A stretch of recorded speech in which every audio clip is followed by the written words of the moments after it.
咱来关心劳工的权益。大选迄天投票日是劳基法规定的放假日，那种有投票权，而且迄天算是工作日的劳工，头家除了爱互劳工放假一天，薪水爱照付，那阵去上班呢，这上班时段的工资也着爱加倍，袂当阻碍劳工去投票。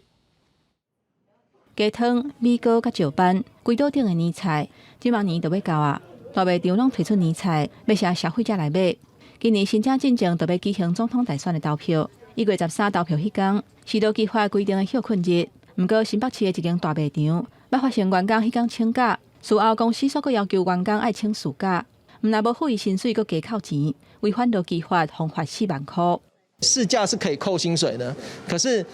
其实请事假不应该在那天出现请事假这个情况，请特休也一样，因为他那天就是不用上班了，就根本就不需要再请特休或者请事假。都已经很严格的遵照法令也没有再犯这样的疏忽了，所以我们一定会保障员工的权益，然后遵照劳基法，然后遵照法令，提供员工的这个基本应该有的权利。